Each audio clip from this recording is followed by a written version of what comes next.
This video was sponsored by Squarespace. There's something missing from most people's training, and that is unpredictability. Sequencing.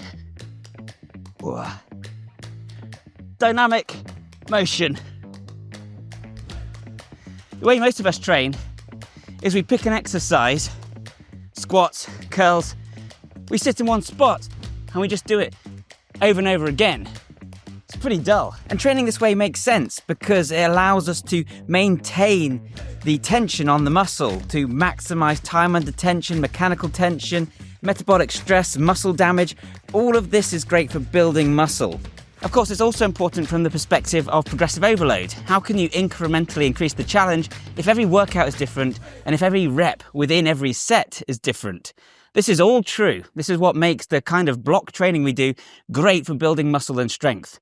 But what are we losing in the process? The antithesis to this kind of training then is to train out of sequence as a circuit or even an assault course. And when you train like this, like a ninja, you train yourself in a way more similar to the way we use our skills outside of the gym, in sports and in life. Through dynamic, unpredictable challenges. And what this does is, well, it does a lot of things. It actually improves your ability to learn new skills, thanks to something called the interference effect. It helps to build more cardio endurance, and it strengthens you in those unexpected positions, those in-between positions, in-between movements. You don't need to have an assault course near you or a trim trail near you. You can do this very easily at home. All you need to do is set up your own miniature assault course, your own miniature trim trail. Just a kettlebell, some parallettes, a jump rope, and then use them in sequence one after the other, and you'll train those unexpected skills. You can also turn up somewhere random and just think, what kind of moves can I do here? Which is what I'm doing right now. I'm also here to just mog children's equipment. You call this difficult? I'll do it with no legs. Now who's cool? Likewise, even training movement flows, kettlebell flows, well, it's a slippy, that can be a really effective way to train out of sequence too. And again, the beauty of this again is you're training those in-between positions. You know, you might be able to do a push-up, you might be able to do a kick-through, but can you do a push-up into a kick-through? Are you strong in the in-between positions? Because outside of the gym, in the real world, it's often those in-between positions that you haven't trained where the injuries tend to happen. So we need to train the in-between positions.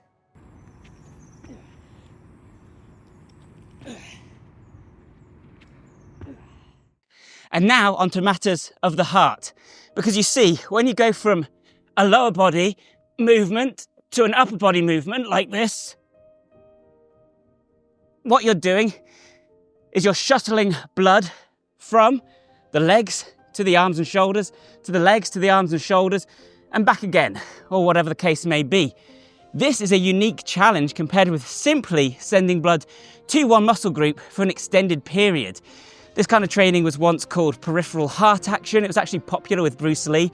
But whatever you want to call it, if you find yourself playing sports or doing an assault course or otherwise playing with the kids and you're getting out of breath, even though you're fit and strong, this could be why, because you haven't practiced using different muscle groups out of sequence in this way.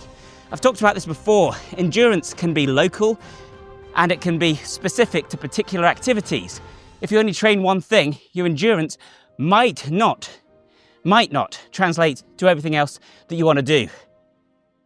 And finally, the mind. This kind of training actually helps you to better learn the skills you want to learn. This is called the interference effect. Basically, you have block training, which is where you take your exercise or your drill and you perform it over and over again as sets and reps, which is what we're most used to. And then you have more chaotic training like this, where you're going to train out of sequence. You train all the same skills, but one after the other, a couple in a row, mix it all up. This introduces what's called the interference effect. We actually see a drop in performance during training because it's hard for us to go from that one movement to the other, not only in terms of our strength and our cardio, but also in terms of the movement patterns, the motor neurons. Lighting up a different area of the brain is harder than repeatedly lighting up the same area. So we perform worse in training. And you might think, well, then why would I want to do it? Well, because actually we also then know that afterwards, this translates to better adoption of the movements and better retention. So you learn to use them better outside of training. And this makes sense because in a game of basketball, you don't do lots of dribbling, then do lots of shooting, and then repeat. You dribble, you shoot, you tackle, you run, you slide, you block. I mean, I don't know basketball. Don't know why I chose that example. Point is, in any activity, you use everything out of sequence. So if this is harder to do, you need to train that thing to get better at doing that thing. But I'm not an idiot. I know that in spite of everything I've just said, most of you, a lot of you, are still not going to train this way. And it's not because it's impractical. Like I say, you can easily set up a sequence of movements at home. Making a home circuit is easy. A lot of you are still going to have an issue with the fact that you don't build as much muscle this way.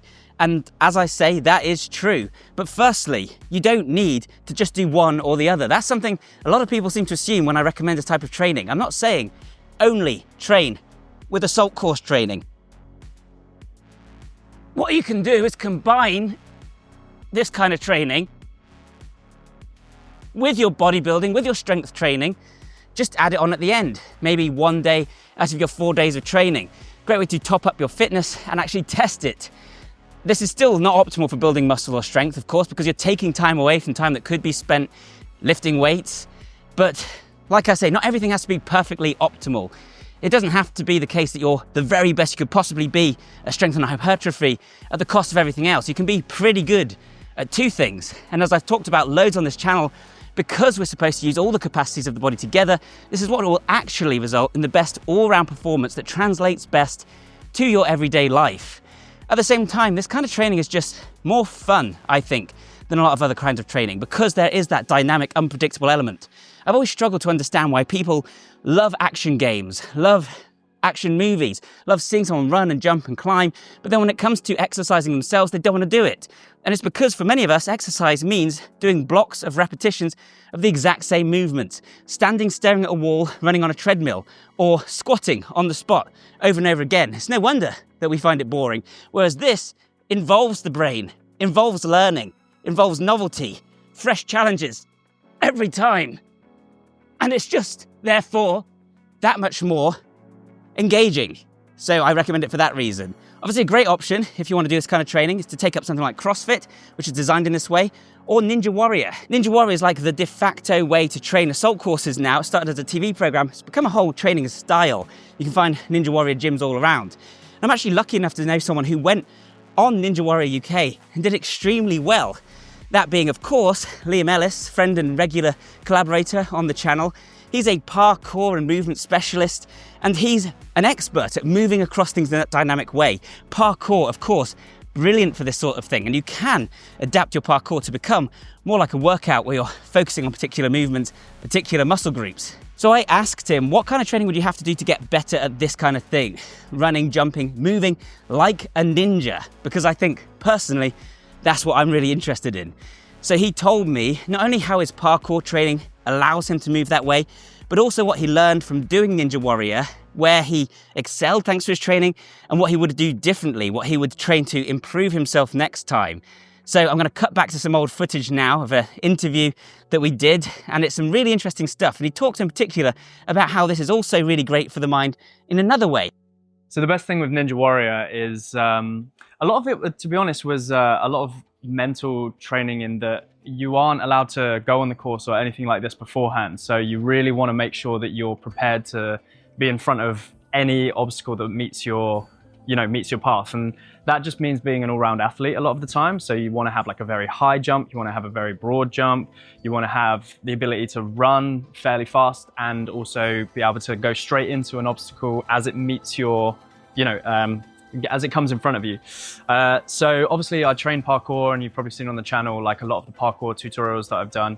And this prepared me perfectly for Ninja Warrior because it means that you can, you need to be able to jump and grab onto things and be able to swing out, and basically like a lot of the obstacles are just kind of sort of made up. They would sort of mimic like what you would maybe come up against if you were just running along a random rooftop with like beams and stuff like that, like in a kind of ninja environment. And so like, whereas you might normally do a forward lache on a bar in parkour, they had like these giant swinging sideways like keys where you'd swing from one side to the other. And just being generally prepared to meet a new challenge from scratch. So just kind of having a nice base in all-round fitness, and as Adam always talks about, proprioception and stuff like this, was definitely a huge help. One thing I didn't train very well and I didn't realize was going to be a huge factor was actually my grip strength. So I actually fell off into the water because right towards the end of where the second course I was on, like right before the final, I had this big thick thing to like grab onto, and I was already absolutely gassed in the forearms, which meant that my grip just failed and I slipped straight in. So definitely a grip strength trainer, and things like rock climbing can really, really help with your grip strength. I don't think, unless you're a long-term rock climber and you need to go extra with your grip strength, just doing rock climbing, going bouldering and things like this, absolutely perfect for developing that like endurance grip strength, so that you can just trust yourself to be able to climb up things and not like just run out of the ability to hold yourself with your fingers, basically. Like I was saying as well, like the mental side, the mental aspect of it is really important. So I do a lot of meditation, and I find that is just to be able to have a clear mind when you're coming up against any kind of obstacle is exactly what you need when it comes to being a ninja, because you've got, like, imagine it like this, right? So you've got your normal internal dialogue and you're coming up to an obstacle and you're like, oh, okay, this is the problem with that. I could fall here, I could do this, I could slip there, I could fall off this. Maybe I could work it out if I did this. Imagine that versus like you've got a completely clear mind where you're running up to the obstacle. You're not assessing it in any way other than you're just going to trust your body to move perfectly through the environment. So these are the kind of like, this is kind of like the 1-2 punch of being able to be a ninja and be able to do these kind of things. It's you get your body into a place where it can react to your instinct as best as possible in the most ranges of motion and in the most scenarios. And then you get your mind to a place where it's just out of the way so that you can execute on those things in those environments. So that is how I would say to train to be a ninja, basically.